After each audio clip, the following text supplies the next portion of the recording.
Shalom, peuple de Dieu. Je vais vous parler d'un thème, Égypte.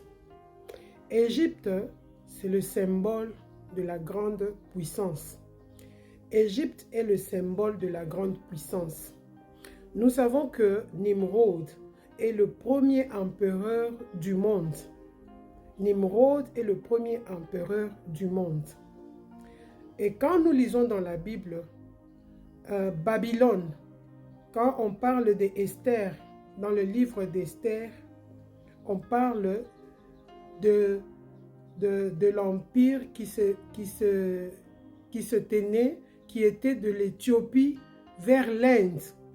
Prenez la carte du monde. Regardez de l'Éthiopie jusqu'à l'Inde. Regardez quels sont les pays qui sont à l'intérieur. Vous allez comprendre ce qu'étaient les gouvernements à cette époque-là. Et vous allez comprendre que notre peuple était inclus dans cet empire d'Artaxerxès, donc tous ces royaumes-là où Esther avait vécu. Esther qui était la femme du roi Assuérus. Vous allez comprendre. Les histoires bibliques ne sont pas des utopies, ou bien ne sont pas des fables qu'on raconte, ou bien ne sont pas des choses qu'on raconte pour nous amuser. Mais nous, on raconte des choses, des faits. Vous devez vous représenter. Quand on parle de l'Éthiopie, je vous ai bien dit que Éthiopie. Mais si vous prenez les toutes vieilles cartes, vous allez voir que l'Éthiopie se tenait de l'Afrique de l'Ouest. De l'Afrique de l'Ouest, toute l'Afrique centrale, et vous voyez que ça partait jusqu'en Inde. Il y avait plus de 100, comment on appelle, les gouvernements, donc tout ça, il y avait des contrées. Comme c'était tellement grand,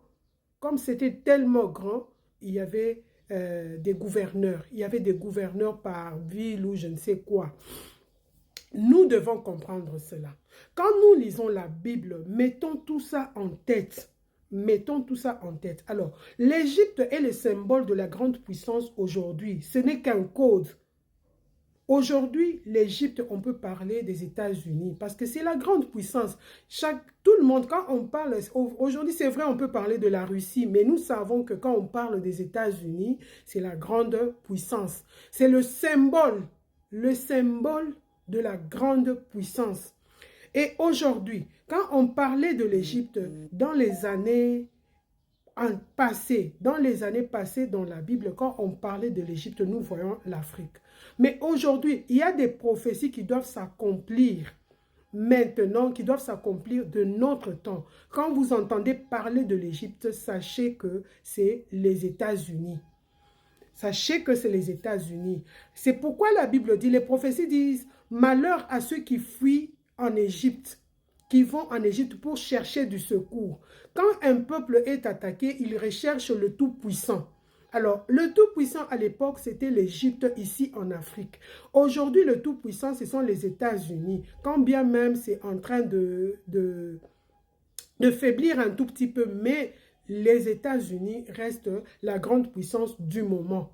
Aujourd'hui, même toi qui es là, la plupart, 80% des Bénacongo, si on vous dit qu'on va vous amener aux États-Unis, vous serez très content d'y aller. Pourquoi? Parce que vous allez trouver les concombres, vous allez trouver les pastèques, vous allez trouver tout ce que vous pensez être de bon.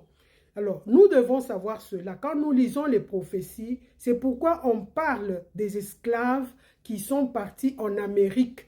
En Amérique, la Bible dit que dans les derniers temps, quand le Seigneur disait à Abraham, ce n'était pas à l'époque où ils sont partis en Égypte, ici chez nous, qu'ils étaient partis comme esclaves. Nous savons tous que quand ils étaient partis en Égypte, ils étaient partis, c'est parce qu'il y avait la famine à Canaan.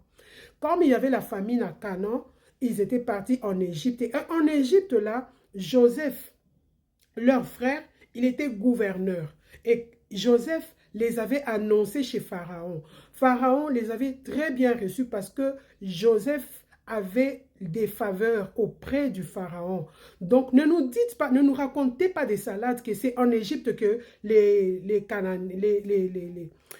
Israélites, les Bena-Congo étaient esclaves. Ils n'étaient pas esclaves, ils étaient d'ailleurs bien accueillis et on leur avait donné même une bonne place parce qu'eux, ils élevaient et ils avaient des interdits. Ils avaient des interdits par rapport à leur Dieu. En Égypte, il y avait des pratiques qu'eux ne pouvaient pas faire. C'était nos ancêtres, c'était les Bantous. Vous qui voulez me contredire, donnez-moi, expliquez-moi qu'ils étaient partis là-bas comme esclaves. Mais est-ce que vous ne savez pas que les Bena-Congo étaient partis en esclavage vers les années 1600 dans les Amériques? Et la Bible même raconte qu'ils seront enchaînés. Ils étaient sortis par Zanzibar, ils étaient sortis par Gorée, donc ils étaient sortis par plusieurs chemins, mais la Bible dit qu'ils vont partir par des navires à moitié nus. Vous savez déjà quand ils allaient pour l'esclavage, en esclavage, ils n'étaient presque pas habillés. Ils avaient seulement des caches-sexes.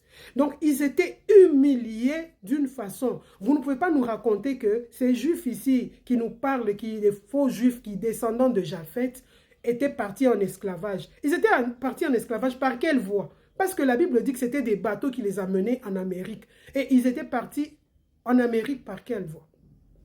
Et en Égypte, ils parlent même de l'Égypte. Ce n'est pas l'Égypte ici. Parce que si vous lisez l'histoire du peuple bantou, c'est la même époque qu'ils ont été en Égypte, ici en Afrique, que la Bible dit.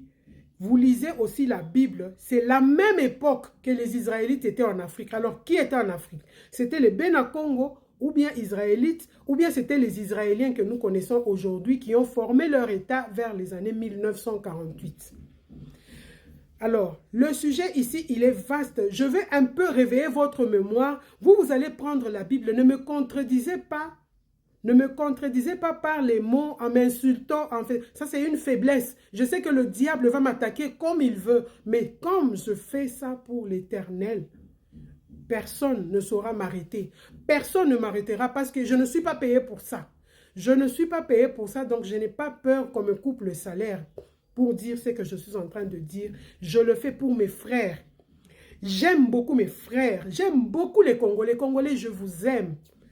C'est pourquoi vous avez tendance à fuir en Égypte. Vous avez tendance à aller à Yakuboua Kangunda. Hein? C'est parce que nous sommes les enfants d'Issolélé. C'était ça. C'était presque une malédiction. C'était presque une malédiction à cause de la désobéissance. Et la Bible dit, quand Jérémie était en train de dire, quand on a posé la question, Jérémie, quand il donnait la prophétie, il disait que à la captivité, donc on sera dispersé. À la captivité, ceux qui sont destinés pour la captivité. Donc nos frères qui sont partout dans le monde, ils sont captifs. Même s'ils se croient libres, ils sont captifs parce que quand bien même ils sont à l'étranger là-bas, leur mental est ici. Et aujourd'hui, si le Seigneur restaure notre pays, nos frères vont revenir. Maintenant, ils sont nombreux parce qu'ils se sont mariés à d'autres tribus, à d'autres peuples. Mais les enfants là sont nos enfants. C'est que nous sommes tellement nombreux. Vous devez le savoir. L'Égypte est le code de la grande puissance du moment. Alors, à ce moment-là, l'Égypte ici que nous voyons en Afrique, c'était une grande puissance. Les gens allaient apprendre tout. Ils allaient étudier, il y avait l'université, il y avait tout, il y avait même la magie, la sorcellerie, tout. Et vous avez aussi les États-Unis, il y a tous les bitotos que nous connaissons, il y a tout. Si vous voulez apprendre la science de l'apprendre, si vous voulez apprendre la sorcellerie, vous voulez apprendre ce qui énerve l'Éternel, vous allez apprendre. Si vous voulez apprendre aussi Dieu, vous allez apprendre. Il y a tout là-bas. Il y a tout là-bas. Donc, vous devez savoir que si vous lisez les prophéties qui ne se sont pas encore accomplies, dès que vous voyez Égypte, on parle des Amériques. On parle des Amériques. Et vous allez voir que c'est aux Amériques que les Bena-Congo sont partis en esclavage, que Issolélé, Israël, les descendants de d'Abraham sont partis. Et s'ils sont partis vers les années 1600, c'est en 2000 qu'ils ont totalisé 400 ans et il y a plus quelques années, ils vont rentrer.